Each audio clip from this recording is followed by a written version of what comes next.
Hello, yo nagaan ko bakka jirtan hundumaatti sinaa dhaqqabu video haaraa kanaan baga agarre. Hello, nice to meet you guys and welcome to another video. This new video is entitled Mastering Vocabulary Questions for the ESLC and then Smart Strategies, Daily Practice and Motivational Inputs are there. Egaa mata dureen har'a qabadhee dhufee qormaata biyyoolessaatiif jecha qormaata biyyoolessaa kutaa lammaffaa ESLCE, that is Ethiopian National Examination for Grade 12 English part keessatti vocabulary'n qaama qormaataa keessaa kutaa isa tokkodha. Qormaata biyyoolessaa kan Ingiliffaa kutaa 12ffaa keessatti egaa vocabulary'n yookaan hiikkaan jechoota karaa lama dhufuu mala. Tokko achuma keessaa dubbifama isaatti dhiyaate keessa ta'uu mala. Kan biraa immoo vocabulary lafattuu isin beekuu qabdan jedhamee yaadamutu achi keessa dhufa jechuudha. Egaa vocabulary'wwan dhufan kana tilmaama isaanii akkamittiin fudhachuu dandeenya yoo hin beekne yoo beekne. Fakkeenyaaf jechi tokko kan lafatti beeknu fi kan achi keessatti beeknu haaraa ta'uu danda'a. Yookaan immoo akkaataan inni fayyadama isaa haaraa ta'uu danda'a yookaan immoo akkuma duraan itti fayyadamame ta'uu mala. So akkamitti itti dhiyaanna? Vocabulary akkamitti dhiyaachuu dandeenya waan jedhu beekuu qabna. We have to know the strategies on how to work on vocabulary. Strategy tarsiimoowwanii fi daily practice guyyaa guyyaanii egaa guyyaa guyyaan jechuun maaltu jira? Here waan yaada keessa galchee dhufee qormaanni guyyaa 14tti yoo gale fakkeenyaaf torban 2-3 qofa yoo tahe san irratti maal gochuu dandeenya? Akkamiin qormaata kanatti dhiyaannaa? Akkamiin qormaata qaama paartii vocabulary keessaa hojjenna kan jedhu. Qaama paartii passage kana hojjenneera. I think I have given you on a passage irratti hundaa'ee armaan dura waan discuss goone qabna video kan dhaqxanii ilaaluu maltu. So mala qormaatichaa fi onnachiisa adda addaa jechuun maal gochuu qabna kan jedhu as keessatti argattu.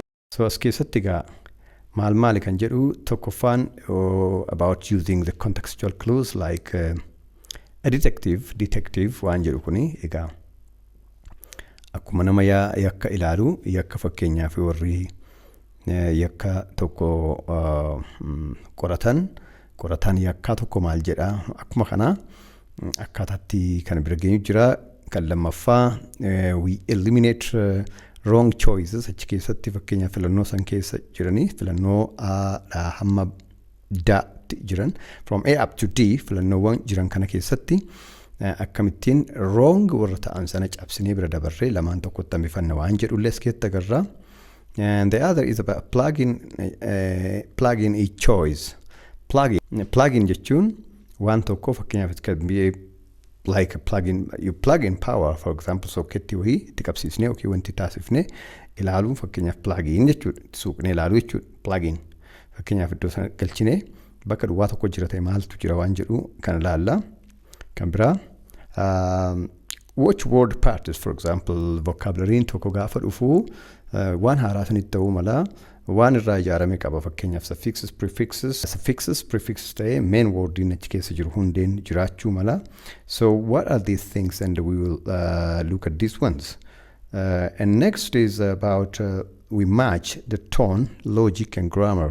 It's about matching how the vocabulary is used in this sentence. Sentences and keessatti vocabulary'n sun akkamittiin haala kamiin dhiyaate kan jedhu logic irraa hundaa'uudhaan akkaataa grammar yookiin seerluga sanaatiin there is a tendency how we can relate the vocabulary how we can relate the vocabulary with the sentence, how it is used. Akkaataa inni itti keessatti fayyadametti dhiheessuudhaan akkaataa nuti hiikkaa isaa karaa sablaa ittiin barree filannoowwan achi keessa jiran sana itti argannee dabarruutu jira jechuudha.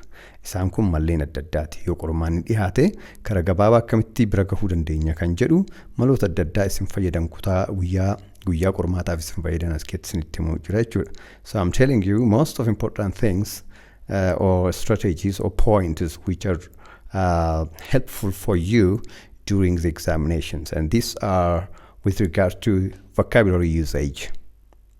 Another point is that we daily practice plan next 10 up to 14 days warri amma sa'aatiin amma akka baranaa kanatti guyyaa har'aa kaasee gara torban lamaa olii hin jiru torban inni chaanu kutaatti bakka san seentanii sirreeffattan homa ta'uu danda'a.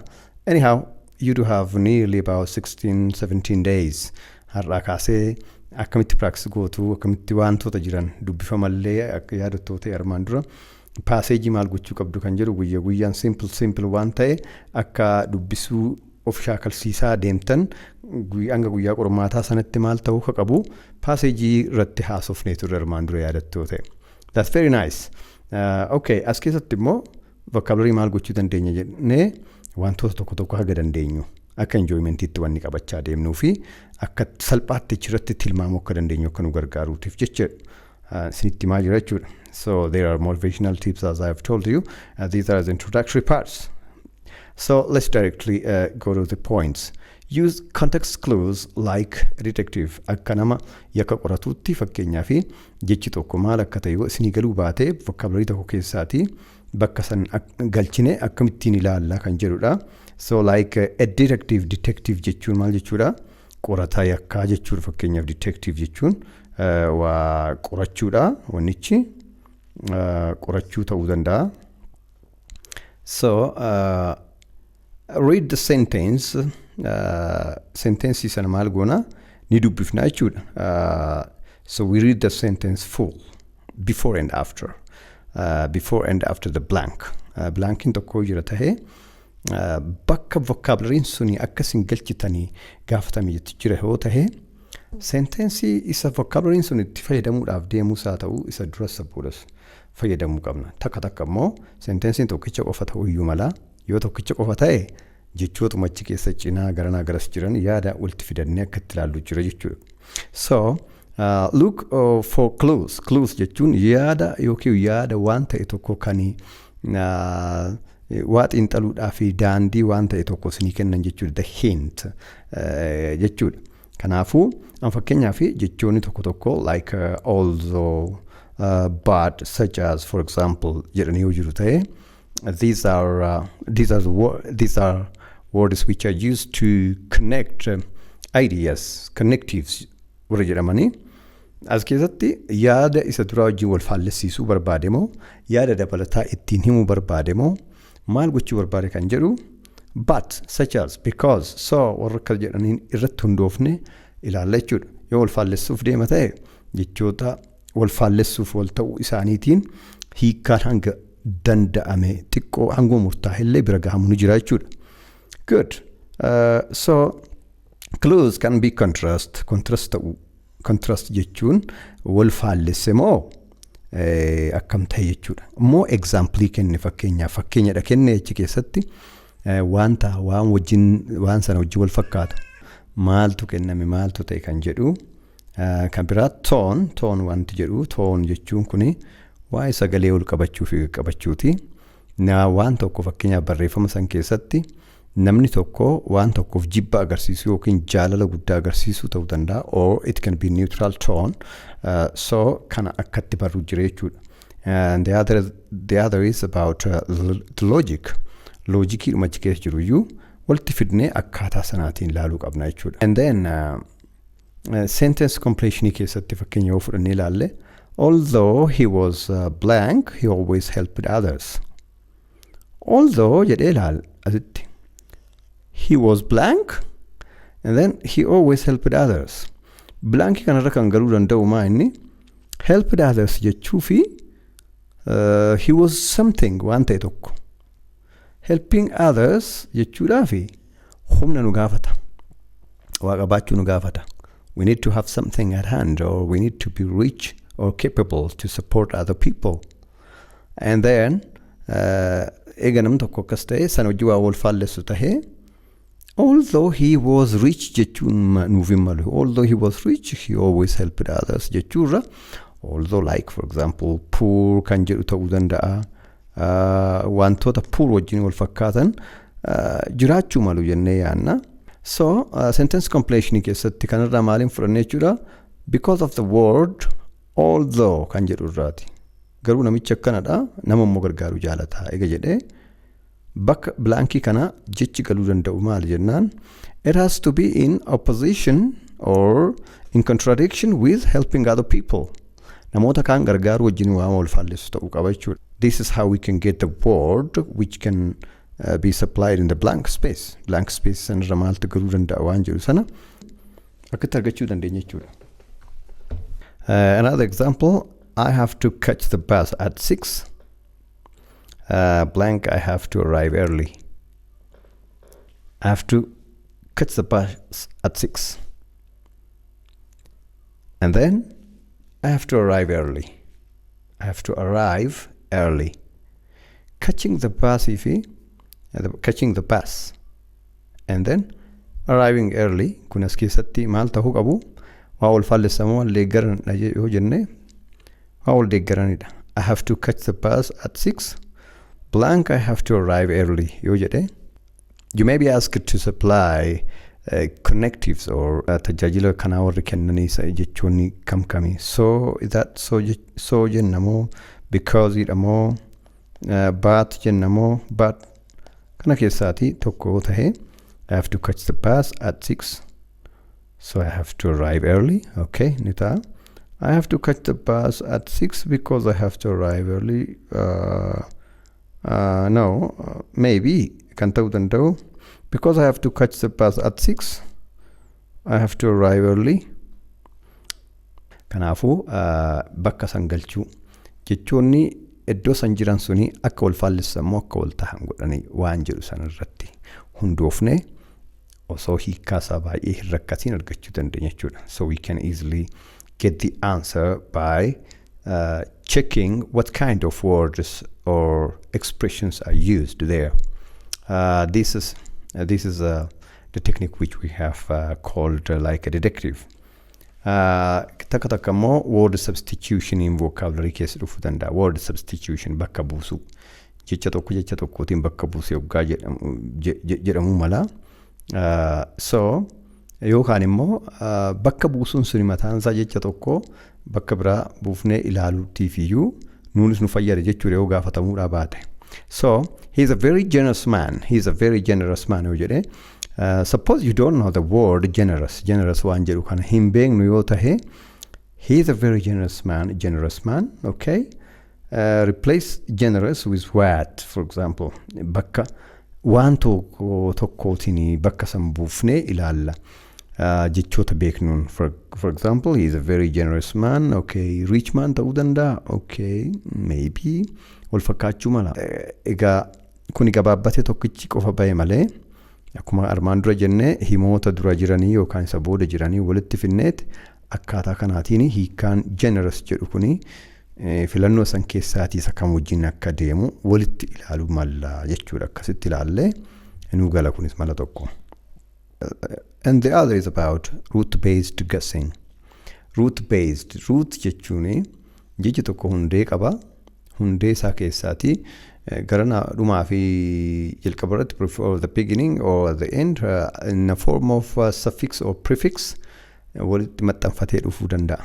Kanaafuu jechi kuni jecha hundee tokko irraatii ijaarame then gara garasiitiin dheerachuu mala jechuudha. It may be, for example, a long word, but jecha san garuu hundee ishee duraanii beektu ta'uu danda'a. For example, his misconduct got him expelled kan jedhu kuni misconduct. Ammagaa conduct kan jedhu kuni amala ta'uu beekna. Conduct kan jedhu kuni misconduct. Misconduct yoo wallaalle conduct kuni maal duraan waan beennu miti yoo takka jechoonni tokko achi keessa kophaatti bahanii hiikaa qaban jiru. Kan immoo waliigalatti lamarraan ijaaramne garuu waan lamarraa ijaaraman fakkaatan illee takka ni jiru jechuudha. And then this is about dividing the word into its parts. And then miss kan jedhu kuni maal jechuudha. His misconduct got him expelled. Expel akka inni ta'u ta'e akka inni ari'amu namni sun bakka sana akka deemu taasifame jechuudha. Misconduct yoo jedhe kuni amala namichaatii fi gaarii ta'e moo maal ta'e jechuudha. It's about contradiction because misconducting tokko jira taanaan expelled ta'uudhaa fi waan contributionii mataasaa godhe jechuudha. But if someone he just has not got any kind of misconduct, there will not be any room in which the guy could be expelled from there. So miss ka jedhu kuni akkaataa kanatti maal jechuu akka isheen taate kophaatti inni ilaallu jira jechuudha. He owns a transnational company. Trans yoo jenne transnational yoo jenne transnational waan jedhu kun nutti haaromuu mala achi keessatti fakkeenyaaf dhufe jedhaa fudha. Transnational national kan jedhu kana ni beektu garuu national kan jedhu yoo jira transnational trans waan jettu kanatu itti dabalame jechuudha. Trans yoo jennu jechi trans jedhu kun maal fidame transport yoo jenne transfer transnational transpass trans waan jedhu kun transplant transfusion yoo jenne trans jechuun kuni basically ingiliffa keessatti dhandhee hiikkaasaa yoo laalle jechoonni akkanaa gaafatti dabalamani maal uumu waan jedhu fakkeenyaaf de-escalation yoo jenne escalation de-escalation warming yoo jenne deworming yoo jenne yoo itti daballe maal uumu kan jedhu kuni jechootni yeroo isaan there are when times these prefixes warra jedhaman kuni itti maxxanfamanii maal godhu negative taasisa ammoo akka inni baay'atu godha ammoo positive godha ammoo maal fidan waan jedhu duraan hiikkaasaa yoo beekne adda lama saditti qoodne jechuun sun maal akka ta'an adda ba'uu danda'a jechuudha. He owns transnational trans yoo jenne kana transnational yoo nu galuu baate national kan jiru kana nu gallaan egaa akkaataa sanaatiin numa nu gala jechuudha yoo nu dhibe akkaataa kanaan bira ga'uu dandeenya. So this is about root based guessing. Root based insa national kan jedhu kana eega beekne just trans wanti jettu kun immoo duraanii xiqqoo been transport transplant transfusion bakka tokkorraa bakka tokko geessu wayiiti. So trans waan jettu kun anti or anti yoo jenna ta'e fakkeenyaaf maal jechuudha jechoota akkasii saffiksiiwwan warra jiran yeroo jechoota kaanitti dabalamanii jalqaba yookaan dhumarra maal uumu kan jedhu kana beekuu qabna jechuudha. Social yoo jenne socialization jenne ization fakkeenyaaf wantoota jedhanii associate jenne association jenne shin waan jedhu jechoonni akkasii kuni associate socialize jechuun verbiirraa gochaarraa kaasanii gara naawunitti akka isaan geeddaran kana hundumaa beekna. Warra akkasii vocabulary qormaatarra gaafa dhufu tilmaamuudhaaf dafnee hiikkaasaa bira ga'uuf nu fayyada jechuudha. Malootuma jiranis yaadachiisuuf malee kun totally waan isin hin beekne yookaan waan haaraa jechuu koo miti. It's just to remind you such pointers. I don't mean that you don't know these techniques or the meaning of such linguistic items. You can still know them. Ammarraallee beekuu dandeessu. Still you can use them because they are very important, and it's just to tell you that you have to remind yourself, rethink. Akka itti yaaddan osoo hin beekin akka meeshaa tokko fakkeenyaaf namni otoo harkaa qabu jira. Otoo waan takka baattanii jirtanii waan sana ittiin fayyadamiin hafuudhaan ariifachuudhaan yookaan immoo waan meeshaa qabu tokko namni ariifannaatti jiru akka rifaatutti yoo ta'e kun hin ta'u jechuudha. So you have to be critical. Taa'imii keessan akkuma fayyadamtanitti ta'e you need to be critical and you have to rethink. Yeroo ofii kennitanii waan kana irratti tilmaama mataa keessanii waan akka fudhattaniif jechuudha.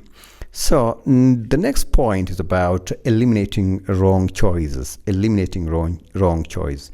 Armaan dura yaadatti yoo ta'e paaseejiillee akkamitti akka hojjennu paaseejii keessa gaafa hojjennu filannoo waan afran kana keessaa isa soba adda baabayitti nutti mul'atu soba adda ba'ee mul'atu soba sirriitti mul'atu achi keessaa dhadhahaanii lama keessaa dhahanii lamatti hafuu jechuudha. Lamaan san immoo keessaa immoo deebinee kamtu immoo caala jennee the best answer akka argannuuf akkas gochuu jechuudha.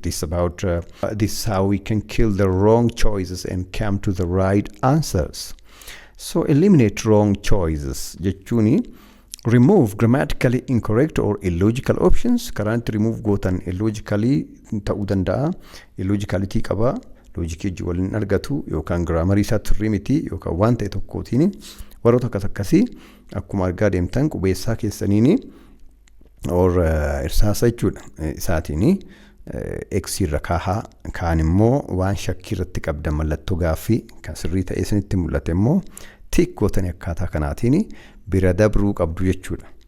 So it's about watching out for opposite meanings or extreme tone shifts. Fakkeenyaaf opposite meaningii ka qabu waan isin beektan faana baay'ee walirraa fagoo yookaan tooniin isaa fakkeenyaaf jiru takka ho'isa jechuudha. Kun waa'ee ho'isuu sagalee ol qabuudhaan jechuudha. Sagaleen achirraa dubbifamaa suni fakkeenyaaf sagaleen achirraa dubbifamu suni never waan jedhu tokko totally wantoonni akkas jedhaman ho'isa qabanii jiru taanaan dhugumaan akkas jedhameeti maal jechuudha kana wajjin wal argata jettanii check gochuu qabdu.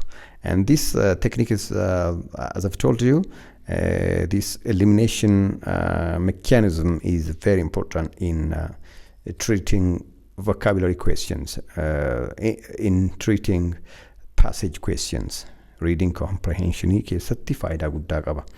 And the other is, as I've told you, narrow to two best options, boost your odds.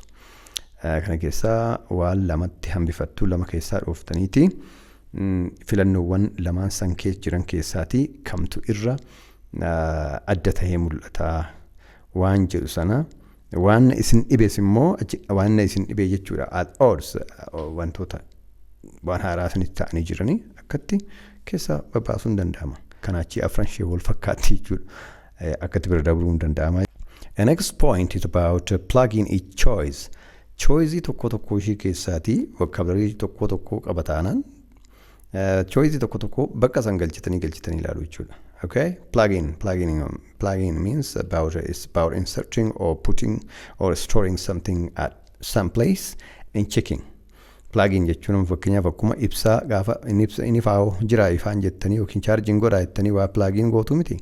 Akkuma kana jecha sana fuutanii tokko dabareedhaani kamtu hiikaa bareedaa isinii laate kamtu caalmaatti hiikaa isinii kenne kan jiru tokko achi galchitanii ilaaltu jechuudha. Filannoo san keessaa fuutanii bakka blank. So you plug in each choice and check whether the sentence gives you sense isinii laata akka jedhu nu laata akkamidha kan jedhu mentally insert each option into the blank. Okay, yaada keessaniin qalbiidhaanii fuutanii akka ta'uu danda'utti xiinxalaa deemtu jechuudha. So does the sentence still make sense and feel right? Sentence kun sirriidha. Does it make sense? Ammoo sense isinii laatee eega ta'e immoo sirriidha ammoo deebi'ee waan jedhu. Okay, so you use logic and tone to check the fit. Bakka san galchitanii whether it fits well or not, you plug in or you take the words or the vocabulary onto the blank spaces, and then you sense or you analyze whether it works well, whether it goes logically or it gives sense to your mind. That's very nice. And next point is the fourth point is about watchword parts. Okay, this is what I've taught you right now: roots, prefixes, and suffixes. So prefix jira, suffix jira. Prefix jechuun duraan kan itti maxxanee dhufedha. Suffixes boodarra gidduu isaanii garuu root wordiin kan isin beektan jiraachuu mala. So root wordii kana osoo beektaniiti suffixif prefixiin yoggaatti maxxanee dhufu because of these ones confuse ta'uu dandeessu ta'a. Okay, kanaaf maal gochuu qabna ree? No common parts. Okay, like for example bene ka jedhu kuni maal hima? Bene ka jedhu kun maal jechuudha? So good jechuudha. Benefit jechuu fakkeenyaaf benevolent, benefactor yoo jennee ilaalle bene jechi jedhu kuni suffixidha, prefixidha. itti maxxanee gaafa dhufu good jechuu mala. Okay, malnutrition, maladministration, something kan jedhu kuni maal fide jechuudha. Bad jechuudha, bad. So kuni prefixiidha. Less, it's pointless. What you're talking is about. What you talking is pointless. Pointless. What you talking is useless. That's useless. Less kan jedhu kuni less without isa malee jechuudha wanta sana. So warnoonni akka kana cheekuu gochuu qabna. Sila dubbadhee armaan dura dubbadheera. Waan wal fakkaatu iddoo tokko jira waan ta'eetiif jechuudha. Waan wal fakkaatu iddoo garaagaraa jira waan ta'eetiif. Okay. So use word structure to get unfamiliar meanings. Kanaafuu jecha tokko maalirraa ijaarame caasaan isaa kan jedhu hiikkaa isaatti dhufuudhaaf akkaataa kanaan haasoftu jechuudha. Akkaataa kanaan achirratti ilaaltu. Daily route study helps decode vocabulary faster. Okay. Daily route study. Daily. Jechoota kana liistii isaanii fakkeenya kutaa 12ffaa, kutaa 12ffaa, kutaa 11ffaa, Ingiliffa kutaa 11ffaa teekstii ammaa kanarra jira. Prefixii fi suffixiin baay'atanii waan jiranii fi isaan san keessa I don't know, just you can go and check the page on which this found. Garuu shuriidha. Kan 11ffaa keessa na fakkaata. I saw it somewhere. And then go and study. Guyyaa guyyaan maal akka ta'e develop godhachaa lafatti yoo akkasitti guddifachaa dhuftanii isin hin dhibu jechuudha. And they are very important in developing your vocabulary. Guyyaa qormaata san qofa deeftanii keessaa bahuuf qofa osoo hin taane walumaa galattuu Ingiliffa keessan jabeeffachuudhaa fi prefix suffixing plus identifying the root word baay'ee faayidaa guddaa qaba jechuudha. And I'm left with one point, that's the fifth point. So match tone, logic and grammar. Ammaan tana armaan dura xiqqoo irraa dubbadheetiin ture. The blank must match sentence mode. Sentencing suni haala maalii qaba mood. What kind of mood? Is that happy mood or sad mood? What is it? Maaltu achi keessa jira? Vocabulary achi keessa jiru suni isa wajjiniin wal simataa waan jedhu sana. Happy, serious, negative. Negative yoo ta'e wanta namni sun barreessee sentensiin suni waan tokko waan waa'ee tokko waan dubbatu sana negative moo positive qaba ka jedhu sana immoo ni deeggara moo ni faallessa waan kun kan jedhu. So you have to be able to look at the vocabulary in that sentence according to the mood, and then tone waan jedhu sana tooniin suni sagalee ol qabamee moo jibbisaa moo jaalalaa moo ho'isaa moo akkamitti dubbatame waan jedhu wajjin wal fiduu qabna jechuudha. So match the part of speech, noun for noun, verb for verb. Fakkeenyaa fi bakka maqaa bakka naawuni akka wal keessa makamne jechuudha. Akkaataa kanaatiin yeroo baay'ee yaadni wal fakkaatee wal tarree dhufa. Meeshaa wal fakkaatu wal bira fannisu jedhamiti egaa Oromoon kuni as keessatti maal jechuudha. Wantoonni wal fakkaatan wal bira jiru. So this is about logical ordering or positioning or grouping of words or expressions. Isa kana ilaaltaniiti kamtu kam wajjiniin ta'uu danda'a jettanii akkaataa kanarraa dhufuun ni danda'ama jechuudha. And the other is avoid trap words that look fancy but don't fit. Yeroo takka immoo gartaniitu ta'e dogoggorsaaf jechoonni achi keessa galan jiru. Trap isin gochuudhaaf. Hangam takka nama barataan tokko madaaluu danda'a, xiinxaaluu danda'a jechuudhaa fi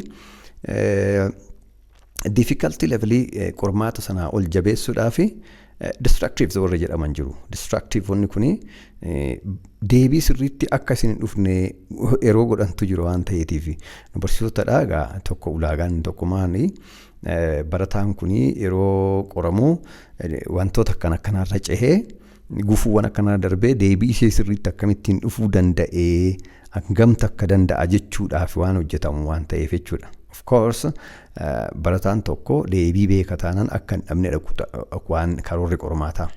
Ammoo deebii akkuma kana barataan tokko deebii qormaata tokko hin beeku taanaan irra bu'ee akka carraallee akka hin argannedha. Basic principles of the examination. Falaasamni qormaataa jalqabumatti akkas test godhamee bira argamu.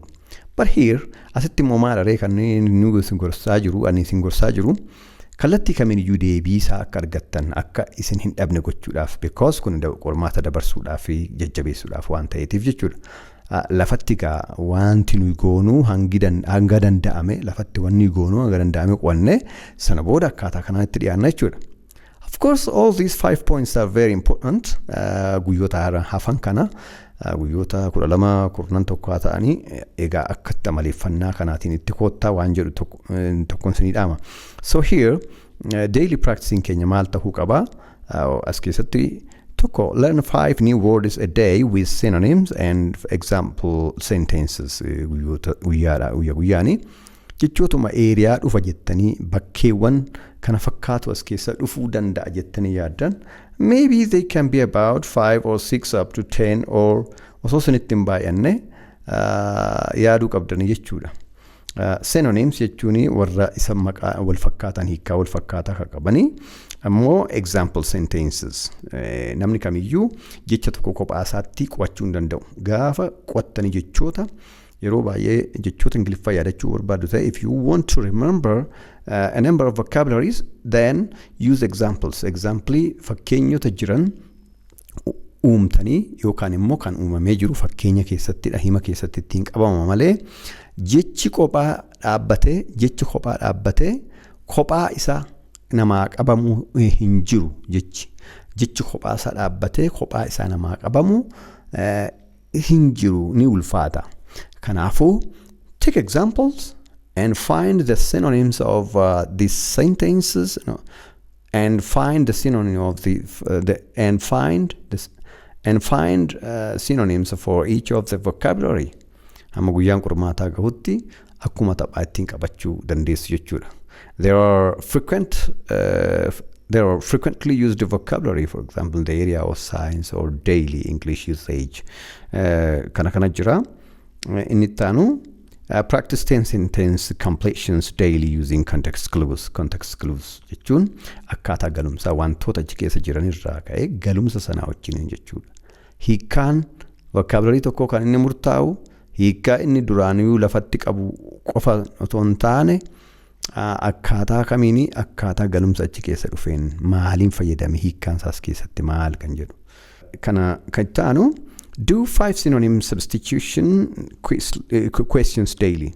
5 substitution bakka kan bu'u substitute kan gochuu danda'u maal jennee qormaatota armaan dura dabran keessaa wantoota isa fakkaatan yoo akkas gochaa deemne even hiikkaan jechaa innumti isin qo'attan sun dhufuu baatulleen akkaataa itti irratti hojjetanii sablaatti lafumatti hojjechaa bira geessan waan ta'eef isin hin dhibu jechuudha. Waa'ee armaan duraa paaseejii yaadattu paaseejii lafa jalatti shaakalaa akkuma guyyaan qormaataa dhiyaachaa deemu gara salphaatitti dhuftaniiti guyyaa qormaanni tokkittiin qoftii hafte guyyaan qormaataa hafee fi guyyaa qormaataa sana immoo freely wantoota sanii salphatu gootu jechuudha. Akka duraa sana of dhiphisuu fi cinquun hirriba dhabuun jiraachuun malu kan jedhu armaan dura ergaa lafa sinii kaa'een ture. Okay. These are very important. And then the other is keep a mistake journal. Weak points. Iddootti dogoggortan kabiraa dogoggora keessan bakka kam akka ta'e yeroo hundumaa qabachuu qabdu. Dogoggora keessan immoo maal akka ta'e ofirratti qo'achuu qabdu. Dogoggoruu maaliin qaba dadhabina maaliin qaba akkamiin fooyyessaa hangamiin fooyyessee kan jedhu yaadattu yoo ta'e armaan dura waa'ee paaseejii keessatti passage readingii akkamittiin akka daddafnee ariifannaa keenya daballu kan isinitti himeen ture.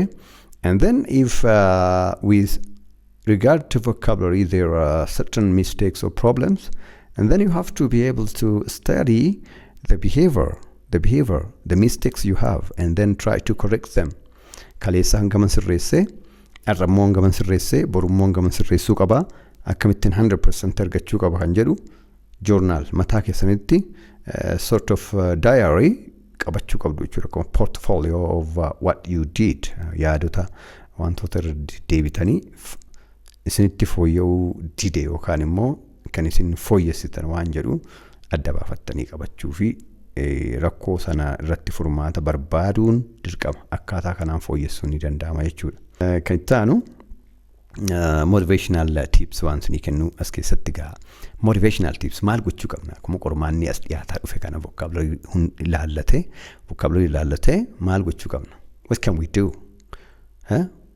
what should we do with regard to vocabulary usage in the examination now assume that you're left with some 14 or 15 days it's less than 3 weeks and then what are the things that you have to do waan armaan olitti jenne gochuu qabna jechuudha procedurally kabira even if you don't know the word walumaa galatti immoo hiikaa jecha sanaa hin beektan yoo ta'e maal gootu jechuudha if you don't know the word meaning at all wanni gochuu qabna even if you don't know the word the sentence does the sentence hiikaa sana hin beektan taanaan akkaataa galumsa hima sanaatiin laala himarraa kaatanii yoo dhuftanii hiikkaan isaa hima sana keessa jira himni sunuu isinitti hima jechuudha the sentence by itself can tell you if you become cognizant of the whole sentence and substitute the word by sometimes by the word is in your mind or some other times the word is in the choice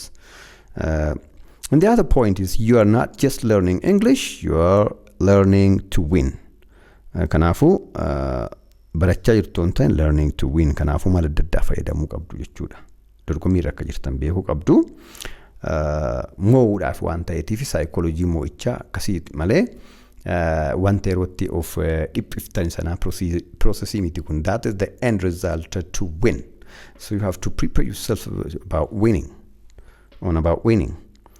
small steps every day guyyaan waan gochuu qabnu big score on exam day gootu jechuudha guyyaan namni amma ta'e tokko gorsaa warra armaan duraa gochaa dhufne guyyaa qormaata ammoo vocabulary uummataa isaa akkamitti hojjetama waan jedhu bira geenya jechuudha lafatti vocabulary sin qo'attan kun tarii qormaatarra dhufe yookiin dhufnes ta'uu mala ka dhufullee baay'eetu jiraachuu mala garuu lafumatti vocabulary kaan yoo treat gootanii irratti yoo shaakaltanii vocabulary gosti biraa ammoo yoo dhufe akkaataa sana keessatti waanuma mala isa tarkaanfii vocabulary duraanitti jirtan irratti waan fudhattanii fi waan haaraa isinitti ta'u jechuudha.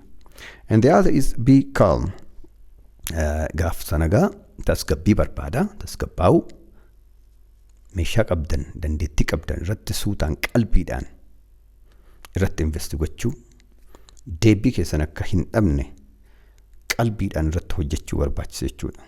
Onnachuu psychology ofii jabeessanii waan qo'attaniitu isa dura ammaan tana waan beektanii akka hin dhabneetii fi qophii gochuudha jechuudha. So be strategic and you have trained for this. Strategic ta'uu barbaachisa. Ingiliffi nama dhibaa yookaan immoo fiiziksii nama dhibaa yookiin akkan nama dhiba jedhanii sammuutti baatanii adeemuun hin ta'u jechuudha. Sun psychology namaa irratti dhiibbaa qaba. Waan beektanillee isin dhabsiisuu mala jechuudha sun. Garuu namni itti qophaa'ee vocabulary tokko hiikkaasaa hin beeku yoo ta'e akkaataatti hojjetanii fi psychology isaa akkaataatti hojjetanii fi xiinsammuu ofii qopheessee jira yoo ta'e qopheeffatee deemeera taanaan waan hin beekneyyuu argachuu mala. Kanaafuu lafa jala hanga dandeessan akkaataa kanaan hojjettu gara fuulduraattis isin fayyaduu danda'a.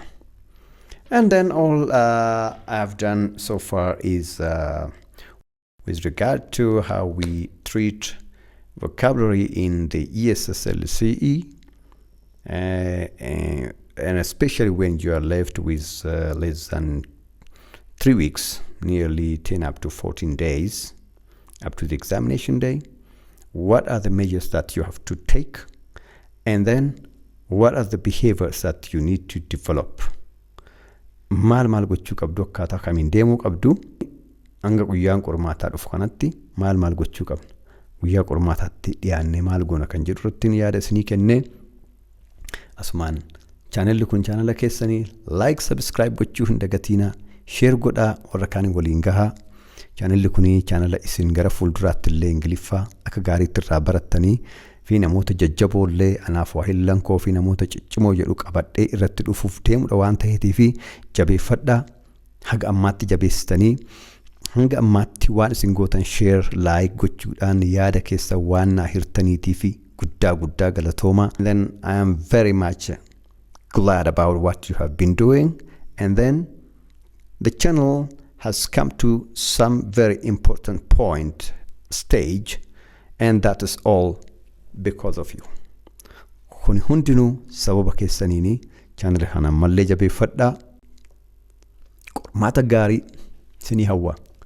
Qormaata kana istiraatejii yookiin maloota amma isinitti himeen fayyadamuudhaan akkasuma waan beektanitti daddabalattanii akka dhibba fiddan qabxii jabaa akka fiddan isinii hawwa. Qormaata gaarii. Like, share, subscribe gochuu hin dagatinaa. Thank you very much.